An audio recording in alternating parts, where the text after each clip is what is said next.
Hello, I'm Christine Hadley Snyder, and this is the house where I was born and raised. We're on Lebanon Road in Adams Township, Clinton County, Ohio. But this house has a longer story than my life. It's located on property that was purchased by a Quaker family in 1806. So let me tell you more about that story. But first, let's look at the house.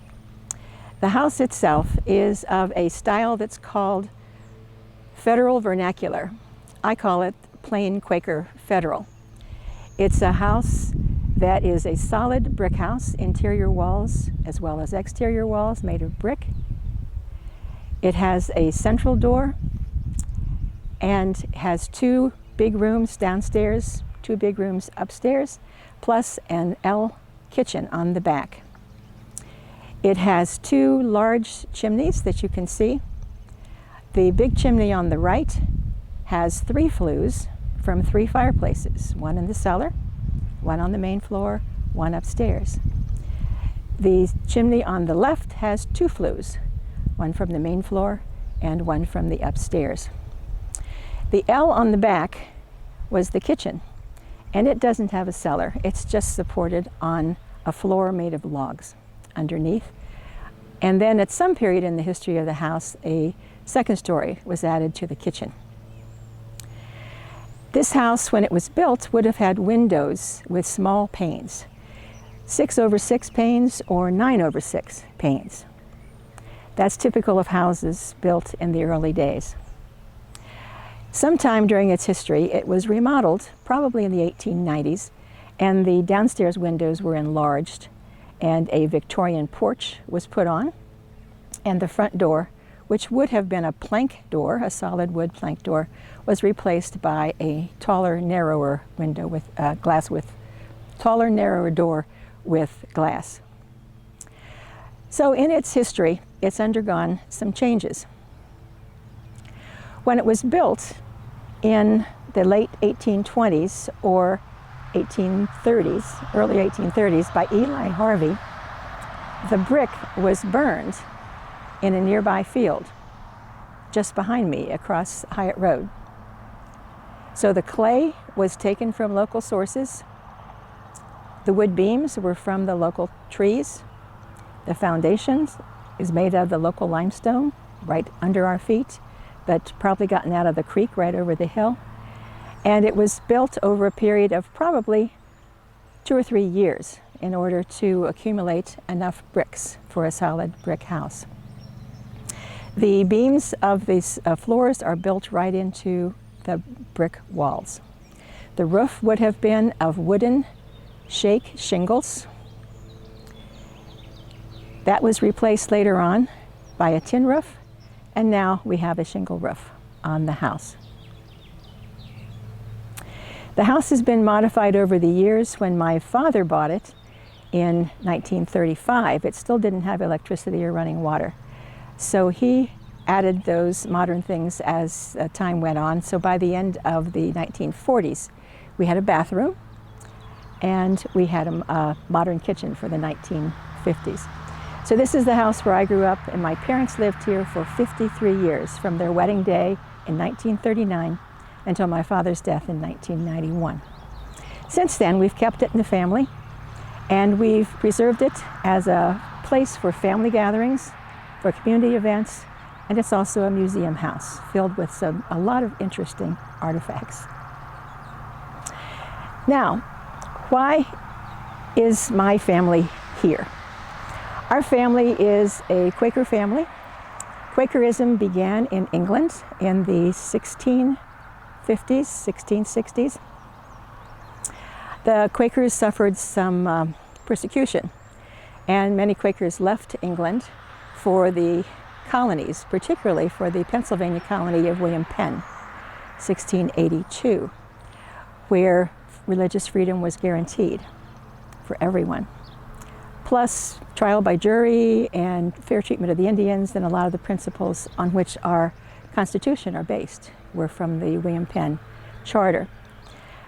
So our family arrived in the Pennsylvania colony in the late 1600s, early 1700s, and lived in that area for a couple of generations. And then as it became crowded, Quaker families then looking for more farmland moved south through the Shenandoah Valley into Virginia and then into the Piedmont of North Carolina. So by the mid-1700s, our family was in North Carolina. However, the Quakers in North Carolina and elsewhere were finding that they could not, in good conscience, live in an economy based on slavery.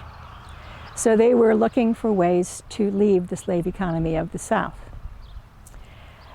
Meanwhile, the Northwest Territory was opened to settlement. And in the Northwest Ordinance of 1787, it was said that this land would be free of slavery and involuntary servitude forever. So the Quakers were interested in living in the Northwest Territory.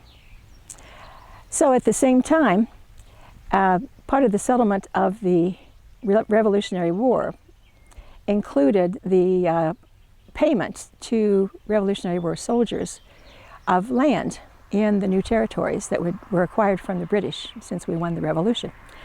So this part of Ohio was part of the Virginia Military District, and chunks of land were granted to those Virginians who participated in the Revolution. And the higher your rank, the more land you got.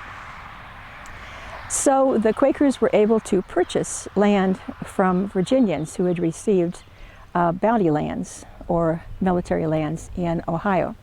So my ancestors living in North Carolina were able to buy an entire survey, the Baytop Survey 2372, 2,000 acres for $5,000 from an agent in Richmond, Virginia.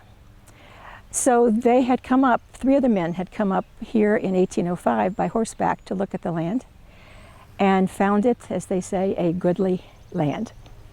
And so they bought the entire survey, 2,000 acres, and it was good land. It was rolling land, didn't have drainage problems. It had a creek all the way through it, Todd's Fork, so that each family could claim a piece of land that had access to the creek, had fertile land along the creek, and had a high place to build a house. So 7 families of the Harvey family, 5 brothers and 2 sisters, came in 1806 and 1807 and settled this land, which was unbroken forest at that time. So this particular property was part of the brother William Harvey, who had bought 450 of the 2,000 acres. And then his young son Eli, who was 3 when they made the trip across the mountains from North Carolina in their covered wagon through the Cumberland Gap, when he grew up, he bought 240 acres from his father and married and built this house for his wife and raised his family here.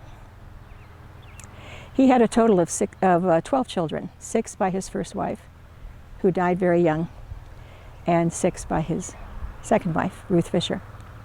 So 12 children were born and raised in this house in the first generation. And this house then remained in the same family, passing from family to family over the generations, until my father bought it in 1935, and our family of 7, 5 children, and my parents were raised here. Our children were raised here. Also, my parents were very interested in archaeology. My father has quite a collection of artifacts that he picked up as he farmed this property: arrowheads, spear points, grinding stones. My mother was a school teacher and very interested in science, and so she was the recipient of fossils from her students and also of mammoth tusks that were found along the Little Miami River close by.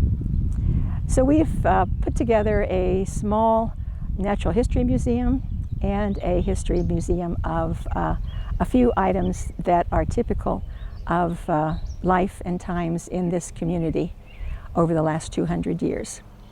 And it's a private museum, but we open it upon request, and we have from time to time events here. You see there beside the house is a very large sycamore tree. A question that we often get from visitors is, just how old is that sycamore tree? And I say, well, I don't know, but I think it's as old as the house is. And the reason for that is sycamore trees don't naturally live on hills. They live along the creeks.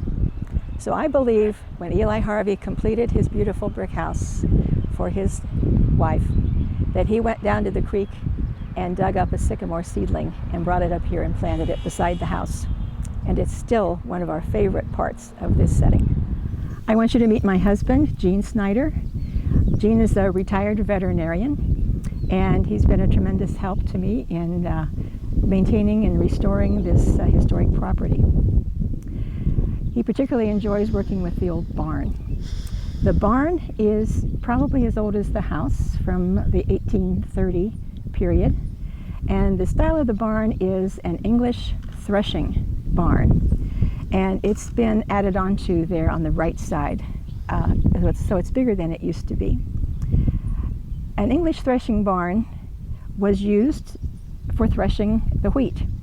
So the floor of the barn is made of very, very wide planks sawn from giant trees that used to cover this countryside. And the boards were put together very tightly so there'd be no cracks. And the wheat was put on the threshing floor, and then the horses would be brought in to trample the wheat. Then it would be swept up and winnowed in the wind to clean it. We know it's a threshing barn from the floorboards and from the fact that one of the beams is called a swing beam. It's a long beam where it is thicker in the middle than it is on the ends, and it was built in these threshing barns so there would be a wide open area so the horses could come in and go around and then go back out again after the threshing. There's a cow stable where the 2 cows would come in the morning and the evening to be milked, and they provided our milk supply. The construction is of hand-hewn beams and also very long trunks of trees which still have their bark, which support the hay mows, and they are also the rafters supporting the roof of the barn. Yeah. The original roof was of wooden shingles over large sawn planks from these large trees that used to be here. However, we had a windstorm a few years ago which took off the roof, and so the barn has had a major re-roofing since then. But it is now secure and dry, and so we can count on it standing up for several more decades. On the north side of the barn, there is a barn quilt that has been painted on a plywood board and attached to the barn. That was part of the bicentennial celebration of Clinton County, Ohio in 1810 to 2010. So in 2010, there were 54 barns in Clinton County. That barn quilts were placed on those barns by their owners through a project to celebrate the bicentennial. So each barn quilt square has some significance according to the family or the barn that it's attached to. So our quilt square was named Rebecca's Freedom Lily, and it comes from a square of a quilt which now resides at the Clinton County Historical Society Museum.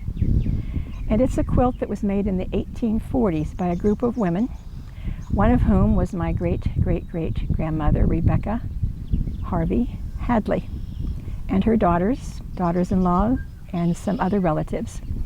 And it was the style of a friendship quilt in that each woman made one square and signed it. So the square that was signed by my great-great-great-grandmother is the one we used for the design for our barn quilt. Well, thank you for watching this video about our historic house and our barn. And we want to welcome you to come visit. The information of how you can contact us will be found at the end of this video. We love this farm and are happy that we've been able to preserve it and to share it with you.